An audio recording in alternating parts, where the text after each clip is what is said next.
¿verdad? Usted cuando ha ido a la playa, esas playas de Europa, hermano, cuando ha viajado a las playas, usted camina en la arena y ¿qué es lo que pasa? Usted corre en la arena y ¿qué es lo que pasa? Usted logra avanzar constantemente, así como si estuviera corriendo sobre piso firme. No, avanza un paso y se regresa dos, ¿verdad? Y a veces, hermano, pareciera que nuestra vida de santidad es así. Nuestra vida en crecimiento en espiritualidad es así. Ahora, el crecimiento espiritual, hermano, siempre lo relacionamos con el servicio dentro de la iglesia y no tiene nada que ver. Tú no creces porque sirves. O sea, tú puedes estar sirviendo en la iglesia y no tener un crecimiento espiritual. ¿Cómo es que te das cuenta que has crecido espiritual? La madurez en tu vida. ¿Qué tanto te has parecido a Cristo? ¿Qué tanto estás siendo semejante a Cristo? Y a veces pareciera que como caemos en esta etiqueta de decir, si no estoy haciendo algo en la iglesia, no estoy creciendo.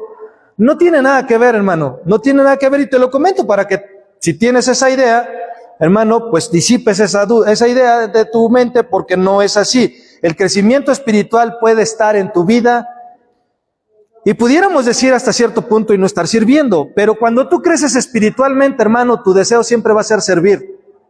Cuando tú creces espiritualmente, tu deseo va a ser servir porque estás entendiendo lo que Cristo hizo por ti en la cruz del Calvario.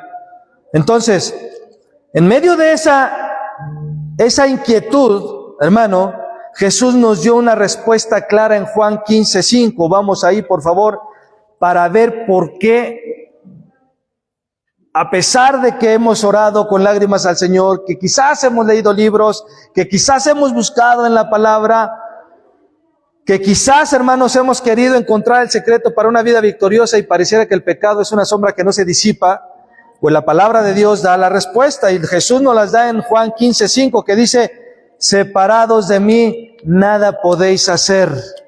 ¿Sí dice así su Biblia? Dice, separados o alejados de mí, nada podéis hacer. ¿Por qué? Hermano, porque si tú y yo no tenemos una intimidad con Cristo y esa intimidad se traslade a una obediencia a lo que Dios me está pidiendo, no podemos tener un crecimiento espiritual en nuestras vidas. Y eso, hermano, no tiene nada que ver inclusive con congregarnos o con leer la Biblia. Recuerde que la oración está acompañada de obediencia. Si usted nada más ora pero no obedece, hermano, no sirve de nada. No sirve de nada porque los mormones oran, los católicos oran, los testigos de Jehová oran, pero no se sujetan a los principios que la palabra de Dios establece. Por tanto, no pueden tener un crecimiento en sus vidas. Ahora, ¿por qué no se disipa esa sombra en nuestras vidas de pecado que pareciera que a veces sí la dejamos y a veces otra vez regresa? Porque nos separamos de la fuente de la vida, de la vid verdadera. Nos separamos. ¿Cómo te separas? A través de romper tu intimidad con Dios por cualquier cosa que tú hagas y desarrolles en tu vida, hermano, en tu diario vivir, en tus actividades, es a lo que me refiero. Eso, hermano, muchas veces nos consume de tal manera que nosotros rompemos nuestra intimidad con Cristo y por eso pareciera que ya vencí el pecado que me atormentaba, ya parece que ya lidié con ese resentimiento que traía en el corazón, pero de repente como que vuelve a brotar otra vez, porque dejamos de ser constantes en él. Y esta frase no es solo una advertencia, hermano. Esta frase que vemos aquí en Juan 15:5 es una invitación a depender completamente de Dios. Es una invitación para poder depender completamente de Dios, porque recuerda que una vida cristiana no es una colaboración entre mis esfuerzos y su gracia. La vida cristiana no es una colaboración entre lo que yo puedo hacer y lo que en su gracia logro ser.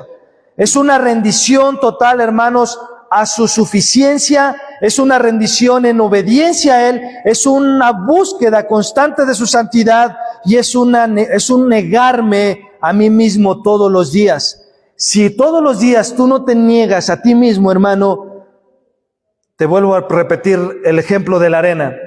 Vas a avanzar un paso y vas a retroceder dos. Porque todos los días debemos hacer morir nuestra carne. Todos los días tengo que negarme a mí mismo para poder cumplir el objetivo y el propósito de Dios en ese día. Hermano, y en ese día yo tengo que ser santificado, porque esa es una progresión en nuestras vidas. Mi parte no es equilibrar la balanza. No es equilibrar la balanza. Bueno, yo voy a hacer esto para poder equilibrar mi vida. Es permanecer en Él. Es permanecer en Él. Porque solo en Cristo hay camino, hermano. No hay otro fundamento, no hay otra fuente, no hay otra dirección segura más que el camino que Cristo ofrece. El camino por el cual tú y yo entendemos que estamos caminando.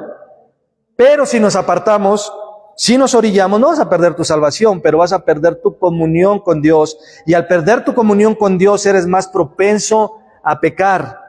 Estás desarmado. No hay una forma de que resistas la tentación. Por eso y una y otra vez la Biblia, Jesús le dijo a los discípulos, velad y orad para que no entren en tentación. Si tú y yo no velamos y oramos, hermano, somos presa fácil del enemigo. Y recuerde que el enemigo anda como león rugiente buscando a quien devorar. Y se va a devorar aquel que baja la guardia, se va a devorar, y siempre lo hemos dicho y lo hemos mencionado. ¿Cómo es que los discípulos, los apóstoles, los reformadores, los padres de la iglesia, que trajeron todo lo que son las escrituras, cómo es que lograron permanecer? A través de su intimidad con Cristo. ¿Cómo es que los cristianos del siglo pasado, hermano, pudieron soportar el haber sido echados al Coliseo romano y que los leones se lo comieran? Por su intimidad con Cristo. No había otra manera de permanecer firmes. ¿Cómo es que Daniel, cuando fue echado al foso de los leones, permaneció firme en su fe, diciendo: lo que sea el Señor, su voluntad, con eso estoy conforme? Si me comen los leones, que me coman, pero yo sé que mi Redentor me va a guardar. ¿Cómo es que Daniel y sus amigos, al ser echado al horno de fuego, cómo es que permanecieron firmes? ¿Cómo es que no se retractaron de decir: bueno, sí, rey Nabucodonosor, ¿sabes qué? Pensándolo bien, mejor sí adoramos a la estatua que tú erigiste? ¿Cómo es que ellos no se doblegaron ante esa presión? Por la comunión, hermano, porque estaban pegados a la vid verdadera, a la vid que produce vida, a la vid que produce, hermanos, en nosotros santidad. Es nuestra constante comunicación, en oración con Dios, hermano, por la cual tú y yo vamos a permanecer firmes. Pero recuerda, y te lo repito, la oración sin obediencia no sirve de nada.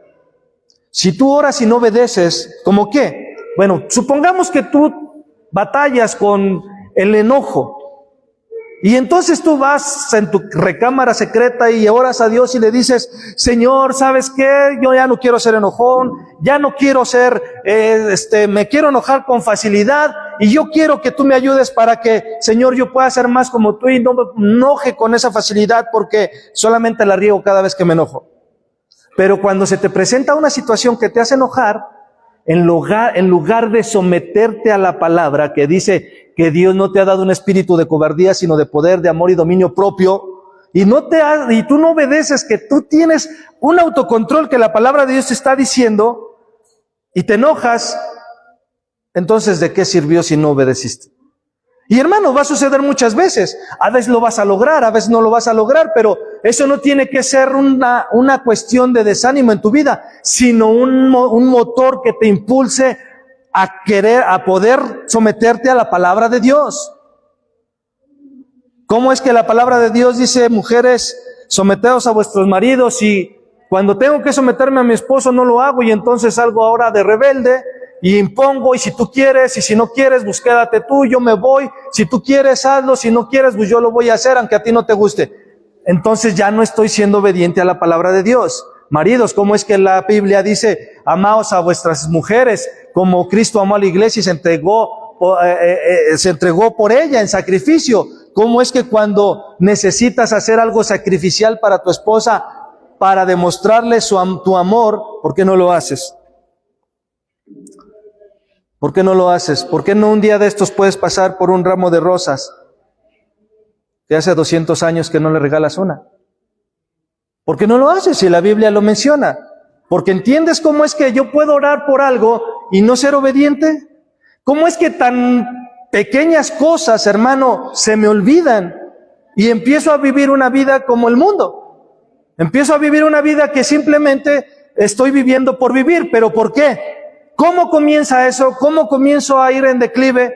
Porque me empiezo a separar de la vid verdadera. Porque empiezo a perder mi comunión con Cristo. Nadie que haya caído en pecado alguna vez en su vida, hermano, no cayó estando fortalecido en oración. Eso te lo puedo afirmar.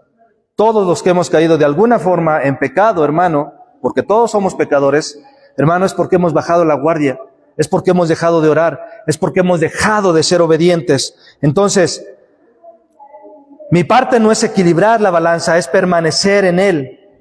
Porque solo Cristo es el camino, no hay otro fundamento, no hay otra fuente, no hay otra dirección segura. Él no es solo el punto de partida, hermanos. Cristo no solamente es el punto de partida, sino es el trayecto, es el sustento en medio del trayecto y es el destino o la meta a llegar. Por eso Pablo dijo, yo no pretendo haberlo alcanzado todo, sino prosigo a la meta ¿de qué? Del supremo llamamiento. ¿A qué se refería Pablo?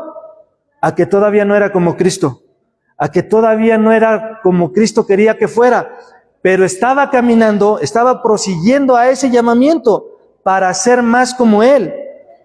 Y hoy en Romanos 6, capítulo 6, versículo del 6 al 7, que va a ser nuestro texto base, y dicho sea de paso, el título de nuestro tema, el tema número 7 lleva por nombre Bajo un nuevo reino, que está basado en Romanos capítulo 6, versículos del 6 al 7. Y en ese texto, hermano, Pablo nos lleva más allá de la imputación legal, nos muestra que Cristo, hermano, en Cristo no solo hemos sido declarados justos, hemos sido libertados del dominio del pecado. Hemos sido libertados del dominio del pecado y no estamos bajo condena ni bajo esclavitud, estamos bajo un nuevo reino. Estamos bajo un nuevo gobierno. Amén. Así que vamos a Romanos capítulo 6, versículo del 6 al 7.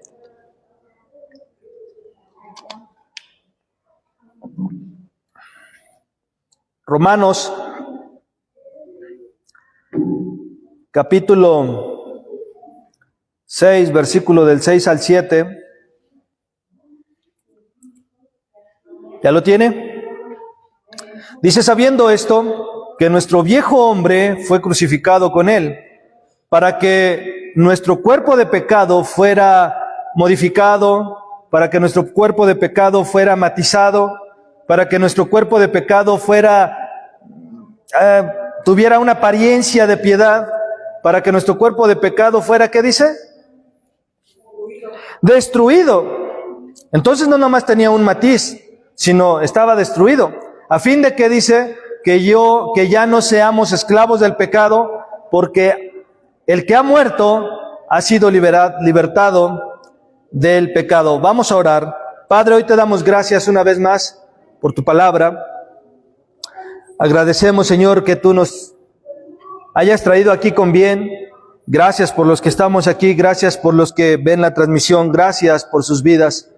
Gracias, Señor, porque sabemos que el interés tuyo es que podamos seguir creciendo en ti, que podamos llegar a la madurez que tú quieres que lleguemos, que entendemos que no somos lo que éramos, pero tampoco somos lo que tú quieres que seamos, Señor, pero estamos caminando hacia esa dirección, Señor, en Cristo. Por ello te damos gracias y oramos que tu Espíritu Santo sea tomando el control de este tiempo, que sea tu Espíritu Santo, Señor, ayudando al predicador para que pueda predicar tu palabra de una manera fiel, de una manera clara, Señor, y de esa misma manera, con esa claridad pueda ser entendida y entregada, Señor, a mis hermanos que le escuchan. Hoy te lo pedimos y te pedimos que no salgamos como entramos, sino que tu palabra haga el efecto en cada uno de nuestros corazones para que, Señor, nos podamos parecer más a tu Hijo Jesucristo. Todo esto te lo pedimos en el nombre de Jesús. Amén, amén y amén. Ese mismo texto, hermano, se lo voy a leer en la traducción del lenguaje actual que dice, una cosa es clara, antes éramos pecadores, pero cuando Cristo murió en la cruz, nosotros morimos con Él. Así que el pecado ya no nos gobierna. Al morir, el pecado perdió su poder sobre nosotros.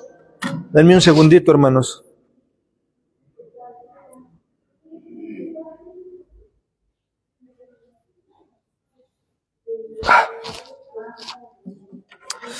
Gracias. Perdón que se me irritaron los ojos, perdón. Entonces lo repito, una cosa es clara, antes éramos pecadores, pero cuando Cristo murió en la cruz, nosotros morimos con Él. Así que el pecado ya no nos gobierna. Al morir, el pecado perdió su poder sobre nosotros. Y si el pecado perdió su poder sobre nosotros, cada que tú y yo pecamos, le estamos dando el derecho que no le corresponde al pecado. Cada que tú y yo pecamos, hermano, le estamos dando una autoridad que el pecado ya no tiene sobre nuestras vidas. Tú se lo estás cediendo. Tú estás cediendo a tus pasiones. Tú y yo estamos cediendo a nuestras concupiscencias. Porque si la palabra de Dios dice que cuando Cristo murió y que ahora que somos redimidos, el pecado ya perdió fuerza, ya no tiene ninguna autoridad en nuestras vidas, es porque así es. Pero si nosotros pecamos, hermano, es porque nosotros le estamos dando la autoridad y porque queremos pecar. Entonces, muchos creyentes, hermano, tienen el deseo sincero ¿de qué? De vivir una vida en santidad. Si yo te preguntara en esta hora, ¿tú tienes el deseo sincero de vivir una vida en santidad que agrade a Dios? Todos me van a decir que sí. No creo que alguien que haya aquí me diga, no, pues yo no, yo estoy bien contento así como estoy. Bueno, y si dices eso, ¿verdad? Bueno, deberías analizar si eres nacido de nuevo. Pero, hermano, nadie diríamos eso, pero a pesar de esa sinceridad, a pesar de vivir una vida, de querer y anhelar una vida en santidad, hermano, han llegado a la conclusión de que no pueden lograrlo. De que no pueden lograrlo, han luchado durante años con pecados persistentes o con deficiencias de carácter en su vida. Y aunque no viven en pecados desenfrenados, esto tiene dos vertientes. Primero, por un lado, al no vivir en pecados desenfrenados, podemos pensar que no le estamos fallando tanto a Dios, porque no es tan gravoso mi pecado. Y hermano, la murmuración, el chisme es lo mismo que el adulterio. Tienen consecuencias diferentes, pero es lo mismo de grave. El mentir delante de Dios es lo mismo. ¿Y sabes por qué? Porque costó la sangre de Cristo en la cruz del Calvario. Por eso es lo mismo de grave. No importa que tú hayas dicho una mentira piadosa, como le llaman muchas veces, a adulterar, es lo mismo. Porque costó la sangre del Cordero en la cruz del Calvario. Por eso cualquier tipo de pecado que nosotros cometamos es grave delante de los ojos de Dios. ¿Por qué? Porque su Hijo fue crucificado por esos pecados. Por eso es grave. Entonces, una de las cosas es que podemos, al no estar pecando desenfrenados, podemos caer en ese tipo de pensamientos. Lo otro es que abandonan la ilusión de alcanzar una vida verdaderamente santa y se han conformado a una mediocridad moral que ni ellos ni Dios aceptan. Vives o podemos vivir o podemos llegar a conformarnos con una vida moral mediocre, hermano. Que dentro de tu ser dices, no estoy conforme, pero te conformas. No es lo que yo quiero, pero te adaptas. Y vives una vida moral de esa manera que ni Dios va a aprobar. Ni Dios va a aprobar decir, bueno, sé que te estás esforzando, sigue viviendo así de esta manera. No, hermano, porque costó la sangre del Cordero. Costó la sangre de Cristo. Por eso Dios no te va a dar un chancecito ni a ti ni a mí. ¿Está la sangre de Cristo que nos limpia de toda maldad? Sí. Cuando pecamos está Cristo al lado, a la derecha del Padre intercediendo por nosotros. Sí. Pero hermano, no te va a pasar ninguna, ni a ti ni a mí. No las va a pasar. Y entonces, esto que te digo es para que tú veas a un Dios que está así con su látigo, como te lo he dicho otras veces. No, hermano, pero Él es un Dios 3 veces santo. Por eso es que no nos las va a pasar. Por eso es que Él no se va a agradar nada más porque digas, bueno, fallé un poquito. No. O ya tenía 500 años que no fallaba, Señor. Es lo mismo. Fallamos y fallamos. Ese es el punto. Entonces, cuando se amoldan o cuando se conforma la persona a ese tipo de vida, la promesa de Romanos que acabamos de leer, hermanos, les parece inalcanzable. El claro mandato de las Escrituras, hermano, de vivir una vida en santidad, no les inspira esperanza, sino les inspira frustración en sus vidas. El claro mandato que la Escritura nos manda de vivir en santidad no me inspira una esperanza. Me inspira, hermano, o me hace caer en una frustración. ¿Por qué? Porque al querer estar o al querer lograrlo en mis propias fuerzas, sin ir a la cruz, hermano, terminas frustrado. ¿Cuántas veces no has caído en eso? ¿Cuántas veces no te has frustrado porque un día sí, mañana no, pasado mañana bien y después del pasado mañana otra vez mal? ¿Cuántas veces no hemos caído en ese tipo de situaciones? El meollo de por qué empieza eso ya te lo dije. Pero terminas frustrado en lugar de terminar esperanzado en que sí puedes lograr una vida por los méritos de Cristo, vivir una vida en santidad. Y algunos se apoyan en la fuerza de voluntad, otros en una fe mal entendida. Muchos han orado con lágrimas para que Dios los liberte, hermano, del pecado que los persigue y que a veces sí y a veces no. Y yo creo que muchas de esas ocasiones tú te has encontrado también. Encontrado llorando delante de Dios y decir, ya no quiero ser así, Señor. Ya no quiero ser así. Quiero realmente salir de esta condición. Bueno, es muy sincero tu clamor, es muy sincera tu oración.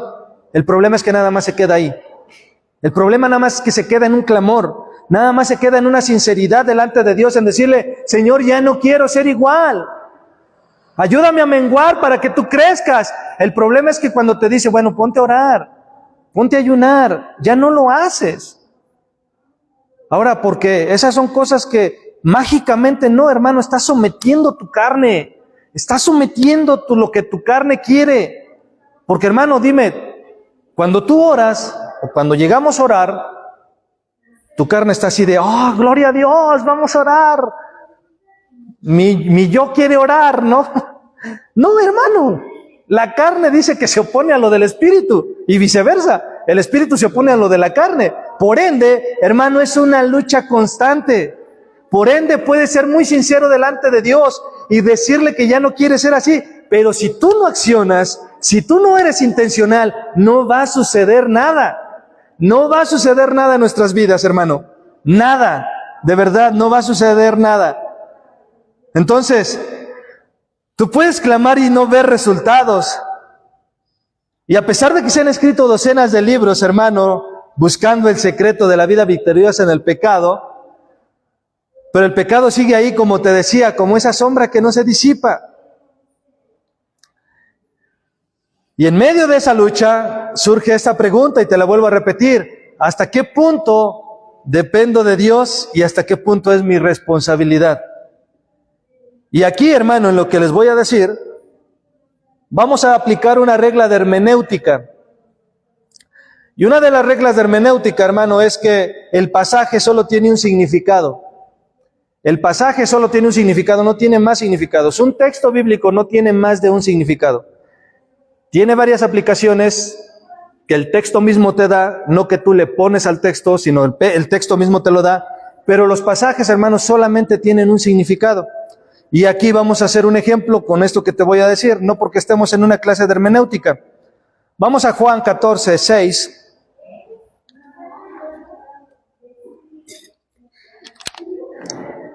Juan 14, 6. Es un texto que usted ya se sabe.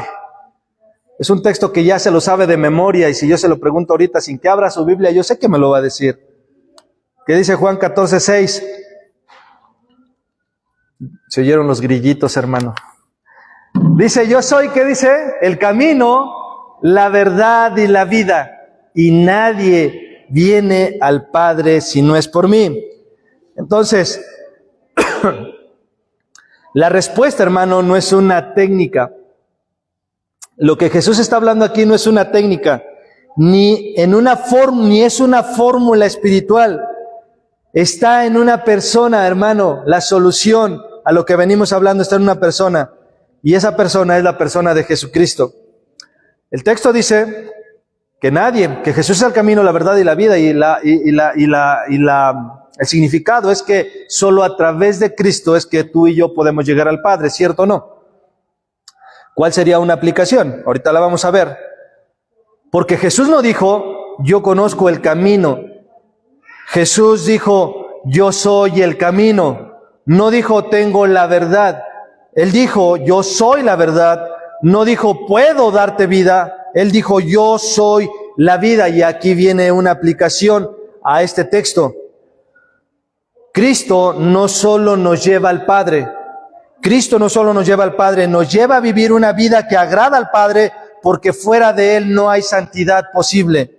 Esa es una aplicación cuando tú dices que Jesús es el camino. Es correcto, el que nos lleva al Padre, pero ese camino, hermano, es el que tú y yo debemos de seguir. ¿Para qué? Para que entonces podamos vivir una vida en santidad que agrade al Padre. Y te lo digo de esta manera, no podemos agradar al Padre fuera de Cristo, porque Cristo es el único camino que nos lleva a vivir una vida que agrada al Padre. Es así de simple. Hermano, si tú quieres buscar la santidad fuera de Cristo, no lo vas a lograr. Si tú quieres buscar la santidad en tus propios méritos y en tus propios esfuerzos, hermano, no lo vas a lograr. No lo vas a lograr porque necesitas ir por la senda que es Cristo, ir por el camino que es Cristo. ¿Para qué? Para que tú puedas vivir esa vida en santidad y puedas vivir una vida que agrade al Padre. Tu lucha, hermano, no es señal de que estás lejos de eso.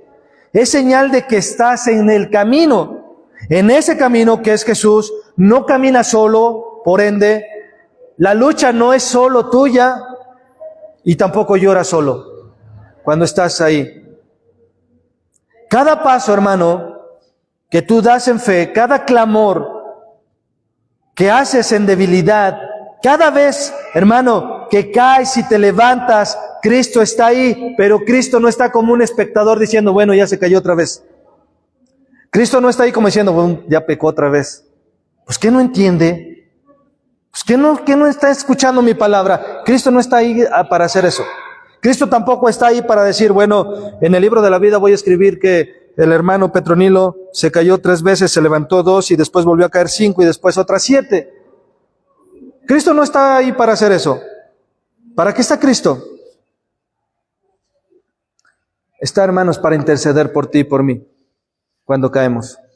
Él está ahí para interceder por ti y por mí. Por eso es que cuando caes, no solamente tienes que ir al Padre y decir, Padre, perdóname porque he pecado contra el cielo y contra ti, es ir a la gracia de Cristo y decir, Señor, ayúdame, ayúdame, ayúdame a levantarme para no volver a caer. Cristo está ahí como tu fuerza y Cristo está ahí como tu vida. Por tanto, hermano, no olvidemos lo que Hebreos 4:15 al 16 nos dice, porque no tenemos un sumo sacerdote que no pueda compadecerse de nuestras flaquezas. Hermano, cuando tú pecas, Cristo, hermano, puede compadecerse de tus debilidades. Este texto no es para que entonces peques cada vez que se te dé la gana. No. Es para saber que cuando pecas, perfectamente el Señor Jesucristo te entiende. No te solapa, entiende tus debilidades, entiendes que eres polvo y nada más. Entiendes que fuiste creado del polvo y al polvo vamos a volver. Entiende que somos tan frágiles y tan débiles, hermano, que por nosotros mismos no nos podemos sostener en los caminos de Dios. No podemos, necesitamos la gracia de Cristo. Sino uno dice que ha sido tentado en todo como nosotros, pero sin pecar. Y eso lo desarrollamos un poquito la semana pasada. Por tanto, dice, acerquémonos con confianza al trono del juicio para que Dios te dé unos apes. ¿Así dice? Por tanto, ¿qué dice? Acerquémonos con confianza al trono de la gracia para que recibamos la ira de Dios en nuestras vidas, el juicio de Dios en nuestras vidas, para que recibamos la corrección de Dios en nuestras vidas. ¿Así dice? ¿Para que qué? Para que recibamos, ¿qué cosa? Misericordia, que fue otorgada por Cristo en la cruz del Calvario. Esa misericordia, esa gracia, hermano, que te sostiene hasta el día de hoy, fue Cristo quien la ganó en la cruz del Calvario y te la entregó a ti gratuitamente, para que hoy puedas vivir una vida en santidad. Dice, acercámonos con confianza ante el trono de la gracia, para que recibamos misericordia y hallemos gracia para la ayuda oportuna. Para eso, hermano, Para eso nos tenemos que acercar ante el trono de la gracia. Pero a veces el enemigo te dice, ¿a poco vas a ir otra vez al trono de Dios? Hipócrita.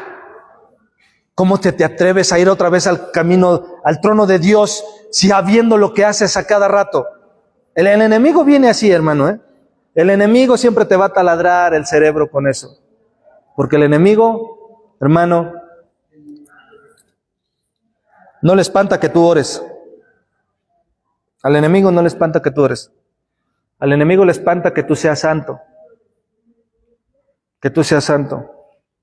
Tampoco lo espanta si tú lees tu Biblia, tampoco. Le espanta que tú vivas una vida en obediencia a esa palabra. Eso es lo que el enemigo le asusta. Pero, ¿por qué necesitamos acercarnos ante el trono de la gracia? Porque el enemigo es más astuto que tú y que yo juntos.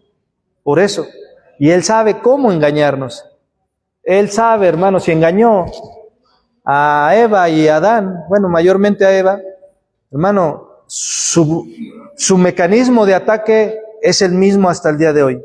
Sutilmente te empieza a poner pensamientos equívocos referente a tu persona, referente a tu vida, referente a tu familia, referente a la iglesia, referente a lo que tú haces, para alejarte de la verdad.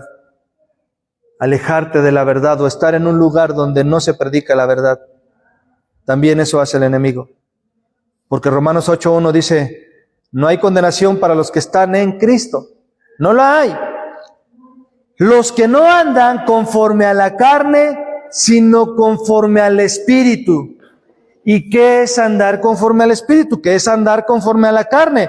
Hermano, no hay condenación para ti si es que estás en Cristo. No la hay. Aunque tú en algún momento, y lo reitero, puedas pecar, no hay condenación para ti. Vienes en arrepentimiento genuino delante de Dios y Dios te perdona. Pero solo si estás en Cristo no hay condenación para ti. Si tú no estás en Cristo, es decir, si tú no le perteneces a Cristo, la condenación es eminente en tu vida. La condenación del lago de fuego, del infierno, hermano, es eminente en nuestras vidas si es que no le pertenecemos a Cristo.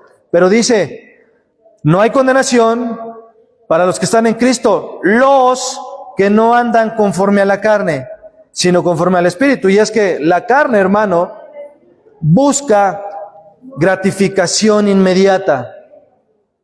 Y ahí podemos decir lo que muchas veces llega a suceder.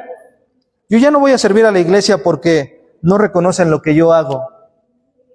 Hermano, tú no sirves para ser reconocido. Tú sirves porque entiendes que Cristo pagó por ti en la cruz del Calvario y te libró, hermano, por una eternidad de pasar en el infierno. Por eso es que servimos a Cristo, o por eso es que debiéramos servir a Cristo, porque entendemos el precio que pagó en la cruz del Calvario y que no fue nada, no una cosa sencilla, sino libró mi vida de toda la eternidad pasarla en el infierno. La carne busca gratificación inmediata, la carne busca el orgullo, la carne busca control, la carne busca comodidad, la carne busca autoexaltación. Eso es lo que busca la carne. Sin embargo, el Espíritu, hermano, te guía a la humildad. Sed mansos y humildes de corazón como lo es Cristo.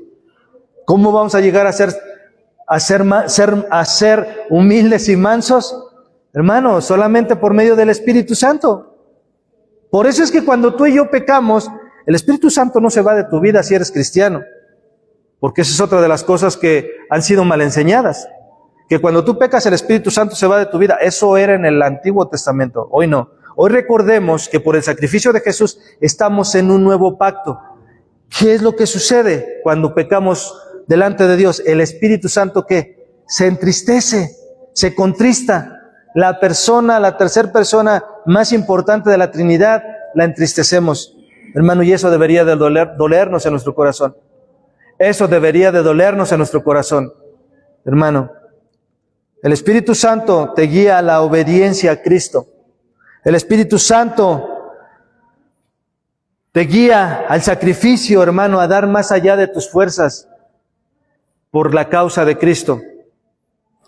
El Espíritu Santo te guía a la santidad. El espíritu a la verdad está dispuesto, pero la carne es débil. Y si tú alimentas más a tu carne, hermano, vas a estar débil todo el tiempo. Pero si alimentas a tu espíritu a través de tu consagración a Dios, a través de tu búsqueda de santidad, a través de entregarle tu vida a Cristo, a través de negarte a ti mismo todos los días para hacer la voluntad de Dios, entonces tu espíritu tendrá más fuerza. Pero hermano, si tú alimentas a tu carne viendo una película de Netflix, 2-3 horas ahí te avientas en las películas, y más de esas de los Avengers, ¿verdad? Que duran como 3 horas y media. Si te avientas toda una serie de 100 capítulos, hermano, y te olvidaste de la Biblia, tu carne va a ser fortalecida. ¿Es pecado eso? No, es pecado cuando no tienes el control tú de eso. Tienes el control, pero para prender la tele. No tienes el control para dejar de o para apagar la tele. De verdad, hermano. Y yo sé que parece gracioso, pero es la realidad en la que vivimos. Por eso vivimos con una debilidad espiritual. ¿Por qué? Porque invertimos más tiempo en otras cosas que no necesariamente son pecaminosas, pero que nos distraen del verdadero propósito por el cual fuimos llamados. Puede ser tu trabajo, puede ser, no sé, los hijos, la familia, el esposo, la esposa, puede ser eso. Y entonces nos roban, hermano, el tiempo que debemos dedicarle al Señor. Porque cuando ya se lo voy a dedicar, ¿qué cree? Truenan los huesos, ¿verdad? Ya estoy cansado, pastor. Pues, ¿yo qué? Dísele al Señor. Pues, hermano, por eso es que la salvación es personal. Tu vida espiritual es personal. O sea, si tu esposo o tu esposa no crece, ese no es problema tuyo. Tú debes de crecer en santidad, tú debes de crecer en integridad, tú debes de crecer en espiritualidad. Y entonces, eso puede ser un factor para que el otro sea contagiado. Pero si no lo hacemos, hermano, ¿cómo es que dice, podrán dos andar juntos estando peleados? No. Tú puedes lograr el objetivo que es ser más como Cristo si no estás caminando hacia el mismo objetivo. No, hermano, de verdad. O sea, si como familia no buscas el objetivo que es Cristo, hermano, siempre vas a tener dificultades. Sí, estando en Cristo y buscando los dos a Cristo, hermano, es complicado. ¿Por qué es complicado?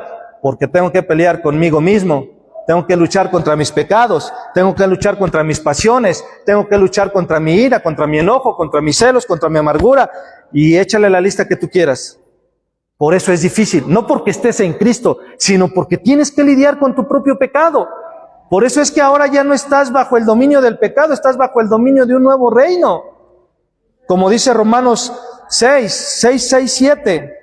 No camina solo, hermano, decía yo.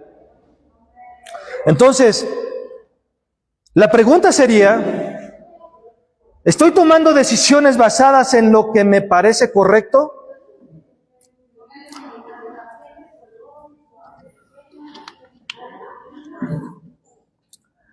¿O estoy dejando que el Espíritu me dirija incluso cuando va en contra de mi lógica y va en contra de lo que yo quiero? ¿Qué es lo que estoy haciendo? ¿Porque es algo que yo anhelaba? ¿Tomo decisiones porque es algo que yo anhelaba? ¿O porque es algo que verdaderamente el Espíritu me está diciendo, hazlo, ve, ven, regresa, ve? ¿Por qué? ¿Lo estoy haciendo porque realmente estoy siendo dirigido por el Espíritu Santo? Y te lo pongo como ejemplo en un trabajo. Tú muchas veces te sales del trabajo porque no aguantas la presión laboral, porque a veces no hay una atmósfera sana dentro de un trabajo. Y a veces, lejos de ir a Dios y decirle, Señor, me quedo aquí, me espero, pedir la dirección del Señor, y cuando el Señor te dice, no, sí, síguete quedando ahí, y tú dices, no, pero es que yo ya no aguanto, yo mejor me salgo, pues ya no estás tomando una decisión bajo la dirección del Espíritu Santo. Y eso aplica en todas las áreas de nuestra vida. En la iglesia, lo mismo, aplica. En la familia, aplica. En el trabajo, aplica. Hermano, porque somos así. A veces somos más consumados por nuestros propios deseos que por lo que el Señor quiere en nuestras vidas. Es así de simple. Y no te das cuenta que decía mi cuñado, decía, en su trabajo decía, yo entré a trabajar, me metieron, bla, bla, bla. Y se salió un chavo y entonces hubo la oportunidad de que me ascendieran a mí. Igual no es cristiano, pero aplica inclusive de manera natural. Además, si él hubiera dicho, no, pues ya entró otro, ya no me van a tomar en cuenta a mí, ya no esto, ya no aquello, y se va. Hermano, entonces no ves las oportunidades, dejas pasar las oportunidades. Pero hermano, como hijos de Dios, debemos, si el ser humano común y corriente puede razonar de una manera así, tú y yo debiéramos hacerlo mejor, no por competencia, sino porque cuando tú entregaste tu vida a Cristo, tu vida dejó de pertenecerte a ti, hermano. Dejó de pertenecernos a nosotros y le pertenece a Dios. Ya no es lo que tú quieras, es lo que Él quiera. Ya no es lo que yo decida, es lo que Él me guíe. Pero ahí es donde choca, hermano, nuestra carne con nuestro espíritu. Ahí es donde chocamos y se nos funden los fusibles. ¿Por qué? Porque, hermano, o le hago más caso a la carne o le voy a hacer más caso al espíritu, dependiendo qué es lo que esté yo alimentando. Si tú has perdido tu vida de oración, hermano, no has estado orando, no has tenido una constante comunión con el Señor y tomas una decisión, no me digas que es Dios quien te está diciendo que lo hagas. De verdad, no me digas eso. Porque no puede ser posible. No puede ser posible. Es como si alguien viniera y me dijera, oiga, pastor, me dijo el Señor que me regalara su casa y nunca viene a la iglesia. Y nunca tiene un tiempo, yo no la conozco, no conozco a la persona, hermano, es así. No me digas que tú vienes, hermano, y tomas una decisión cuando tu vida de oración está rota. No te engañes a ti mismo. No nos engañemos a nosotros mismos. De verdad, solo por querer salir de lo que tú quieras. Mejor busquemos la dirección de Dios, busquemos la dirección del Espíritu Santo, aunque eso vaya en contra de mi lógica y de lo que yo deseo. Porque su voluntad de Él es buena, agradable y perfecta, hermano. De verdad, hermano. Otra de las cosas que Dios nos recuerda a través de su palabra es ahí en 2 de Corintios 12:9. Él me ha dicho, te baste mi gracia, pues mi poder se perfecciona en la debilidad. Por tanto, con muchísimo gusto, dice Pablo, me gloriaré en mis debilidades para que el poder de Cristo more en mí. Entonces, la vida, hermano, que agrada al Padre, no nace de tu esfuerzo. Nace de tu unión con Cristo. Nace de ahí. De verdad, nace de ahí. Y es ahí donde entra, hermano, después de mi introducción larga, el punto número 1, que es la muerte del viejo hombre. La muerte del viejo hombre. Ahora, ¿el viejo hombre en tu vida, hermano, ha muerto o ha sido domesticado nada más? El viejo hombre en tu vida realmente ha muerto, como dice el texto del versículo 6. Sabemos esto, que nuestro viejo hombre fue crucificado con Cristo. ¿Ha muerto o solamente ha sido domesticado? Y te vuelvo a citar el pasaje, la ilustración que siempre me gusta ponerla porque, valga la redundancia, lo ilustra de muy buena manera. Es como si tú tienes un tigre de Bengala ahí en tu casa. Tú solamente lo domesticaste, pero su naturaleza no cambió. Mientras tú trates bien al tigre, el tigre se va a portar bien contigo. Pero cuando tú lo hagas enojar, hermano, el tigre te va a comer. Hermano, podemos caer en el error de estar domesticando nada más al hombre viejo. Que mientras no haya presión en mi vida como cristiano, yo todo tranquilo, sigo con mi areola, ¿verdad? Sigo poniendo mi cara de zampillín. Pero cuando viene la presión, cuando me dicen que me van a correr del trabajo, cuando me dicen un agravio con los que me junto o en mi trabajo, qué sé yo, cuando empieza la presión social en mi vida por ser cristiano, ahí es cuando realmente vas a saber si tu viejo hombre ha sido crucificado con Cristo o solamente ha sido domesticado. Allí es. Porque cuando el hombre interior muere, hermano, el hombre viejo muere, perdón, hermano, tú no vas a reaccionar como el mundo. Tú no vas a reaccionar. Entenderás lo que Romanos 8:28 dice, todas las cosas te ayudan a bien. Aunque tú no lo entiendas, aunque tú no lo quieras vivir, todo eso te ayuda para bien. Cuando tú empiezas a tener presión social para que seas como ellos, hermano, allí es donde realmente te vas a dar cuenta si solamente has estado domesticando a tu viejo hombre o realmente ha muerto con Cristo en la cruz del Calvario.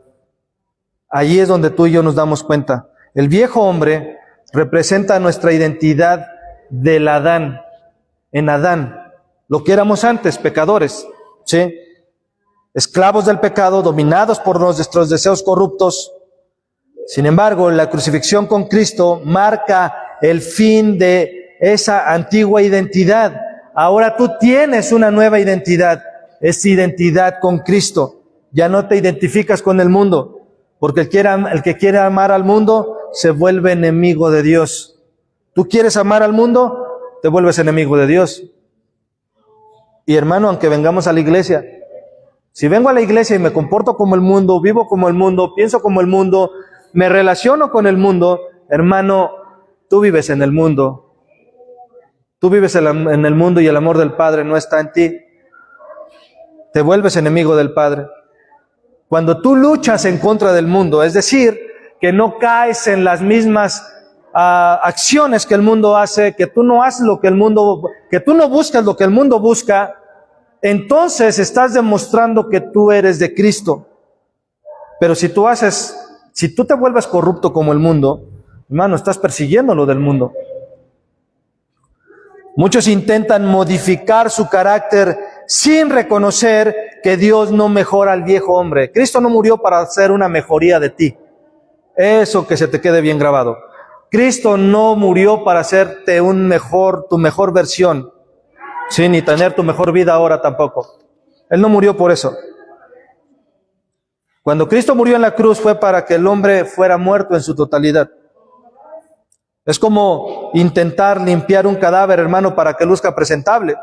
No sirve, está muerto. Lo que se necesita es una resurrección, no maquillaje moral, hermano. Lo que se necesita es dar evidencia de que he resucitado con Cristo. Pablo dijo, ya no vivo yo, mas Cristo vive en mí. Entonces, para que tú y yo podamos vivir, por eso es que, hermano, se los he dicho algunas ocasiones, que el bautismo eso es lo que significa, la muerte al pecado, la resurrección en el Espíritu. Es decir, que ahora buscamos las cosas que agradan a Dios, ahora amamos lo que Dios ama, y ahora nosotros procuramos esas cosas porque queremos agradar a Dios, porque nuestro viejo hombre murió ahí. No solamente nos vamos a poner maquillaje para tapar las imperfecciones, porque eso sería tener una doble vida, porque eso sería vivir en hipocresía, porque eso sería vivir solamente de apariencia. Cuando tú quieres tapar nada más, ¿verdad? No tengo nada contra ustedes, hermanas, aclaro, pero cuando usted se maquilla, ¿por qué se maquilla? Digo, de la parte de verse mejor y todo eso, ¿no? ¿Pero por qué? Bueno, porque pues todos tenemos imperfecciones, ¿verdad? Y pues nos maquillamos. Bueno, es así. O sea, nuestra vida en santidad no puede vivir maquillada todo el tiempo, hermano, porque tarde que temprano va a salir lo verdadero. Necesitamos un cambio radical en nuestras vidas. No un maquillaje moral donde yo aparente ser moralmente correcto. Tengo que ser espiritualmente santo. Pablo nos dice en Gálatas capítulo 2, versículo 20, y leo para ustedes en Nueva Traducción Viviente: mi antiguo yo ha sido crucificado con Cristo. Ya no vivo yo, lo que les decía hace un rato, sino que Cristo vive en mí. Así que, me están comiendo los zancudos. Así que vivo en este cuerpo terrenal confiando en el Hijo de Dios que me amó y se entregó a sí mismo por mí. De esa manera Pablo dice que vive. Y en Colosenses capítulo 3 versículo 9 al 10, en igual Nueva Traducción Viviente, nos dice lo siguiente: no se mientan unos a otros, porque ustedes ya se han quitado la vieja naturaleza pecaminosa y todos sus actos perversos, vístanse con la nueva naturaleza y se renovarán a medida que aprendan a conocer a su Creador y se parezcan más a Él. ¿Cómo es que tú y yo, hermano, vamos a poder llegar a la plenitud de la estatura del varón perfecto que es Cristo Jesús? ¿Cómo? Mintiéndonos unos a otros, siguiendo nuestros deseos pecaminosos. ¿Cómo es? El crecimiento, hermano, para llegar a esa madurez es a la medida que aprendemos a conocer a nuestro Creador. No hay otra manera. Entendemos que mientras más conozcamos de Dios, de su santidad, más veremos las imperfecciones de nosotros, más veremos nuestra realidad de nuestra vida. ¿Para qué? Para que se parezcan, dice Colosenses, más a Él. Esa es la intención. La intención no es un juicio, la intención es que tú entiendas. ¿Para qué? Para que tú y yo podamos parecernos más a Él cada día, a través de conocerle. Por eso, hermano, es que en el discipulado es importante tenerlo. ¿Por qué? Porque eso nos ayuda a conocer mejor a Dios, nos ayuda a conocer mejor a Cristo. Esto quiere decir, hermano, que Dios no te llamó a mejorar tu viejo hombre, te llamó a vivir como alguien que ha sido crucificado con Cristo. Aquí no aplica esto de los que pasan ahí en la calle de cambie su viejo por un nuevo. Aquí no aplica eso. Aquí no aplica. Hermano, no es una mejora de tu viejo hombre, no es una mejora. Es vivir como alguien que ha sido, hermano, crucificado juntamente con Cristo. Y hermanos, si en Cristo nuestro viejo hombre ha sido crucificado, entonces no estamos llamados a maquillarlo. No estamos llamados a maquillar lo que ya se murió. Dios no quiere que maquilles tu pasado, hermano, quiere que vivas desde tu nueva identidad. Dios no quiere que sigas arrastrando tu pasado hasta el día de hoy. Quiere que entiendas que eso ya quedó en el pasado y que las heridas que te pudieron ocasionar esas cuestiones, Cristo las ha sanado. Y si no las ha sanado, ve a Cristo. Si tú sientes que no han sanado, ve a Cristo. Pero no maquilles tu pasado. La cruz no fue un intento de una mejora, hermano, para el ser humano. Fue una sentencia de muerte al viejo hombre. Fue una sentencia de muerte al viejo hombre. Si hemos muerto con Cristo, hermano, entonces también hemos resucitado con Él. No vivas como si el pecado aún tuviera autoridad sobre de ti, hermano. No vivamos de esa manera. No obedezcamos a un amo que ya no tiene ninguna autoridad sobre tu vida, que ya no tiene su trono en tu corazón. Hoy el Señor, hermano, nos llama a caminar como sus hijos, no como esclavos. No como esclavos. A vivir como ciudadanos de un reino donde la santidad, hermano, no es una carga, sino una evidencia de que Cristo vive en ti. De que Cristo vive en ti. Así que no te conformes, hermano, con una vida moralmente aceptable. Vive una vida espiritualmente transformada. De verdad, vivamos una vida espiritualmente transformada. Porque si el viejo hombre ha muerto, entonces tú has sido libre, hermano, para caminar en la libertad y en la santidad que la palabra de Dios nos enseña. Amén. Cierra tus ojos donde estás. Y si tú has batallado con esto, hermano, hoy que Dios ha hablado a tu vida de esta manera, primero pídele perdón por las veces que has abusado y hemos abusado de la gracia. Y aunque no lo decimos con palabras, nuestras acciones demuestran que abusamos de ella. Nuestras acciones demuestran que abusamos de esa gracia. Sin embargo, Cristo te sigue extendiendo su mano, porque Él es el sumo sacerdote que puede compadecerse de ti. Porque Él fue tentado en todo, pero sin pecar, hermano. Hay una esperanza para tu vida en Cristo. Pero tienes que entender hermano, que si ha sido el pecado en tu vida constante, es porque tu vida de oración ha sido perjudicada, ha sido reemplazada por alguna otra cosa. Y eso te ha llevado a ser débil ante la tentación. Eso te ha llevado a dejar que el orgullo siga en tu vida, que la arrogancia siga en tu vida, que la falta de perdón siga en tu vida. Eso ha sido motivo para que busques el reconocimiento del hombre y no de Dios. Sin embargo, hoy, hermano, debemos recordar que no necesitamos mejorar lo que tú ya crucificaste con Cristo en la cruz del Calvario. Hoy necesitamos recordar eso. Nuestro viejo hombre ya ha muerto contigo, Señor.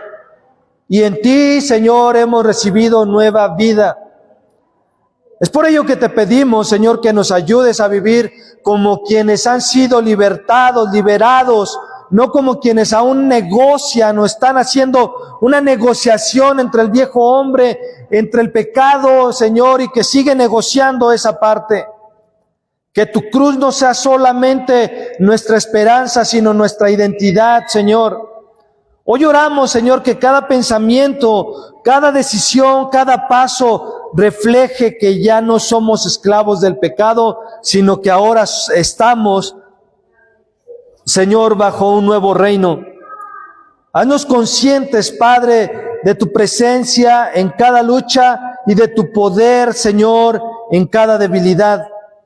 Que tu santidad, Padre, no sea una meta lejana, sino una realidad que brota, Señor, de nuestra unión contigo. Hoy, Padre, nos rendimos, no para intentar con más fuerza, sino para depender más profundamente de ti, Señor. Porque tú eres el camino, la verdad y la vida, y fuera de ti no hay libertad. Fuera de ti, Señor, no hay propósito. Fuera de ti no hay santidad. Así que, Señor, hoy oramos y te pedimos que tú vives, como tú vives en nosotros, que tú reines en nosotros y que tú sigas transformando nuestras vidas. Todo esto te lo pedimos en los méritos y en la gracia y misericordia de nuestro Señor Jesucristo. Amén, amén y amén. Gracias, Señor. Gracias, gracias. A ti la alabanza, a ti la honra.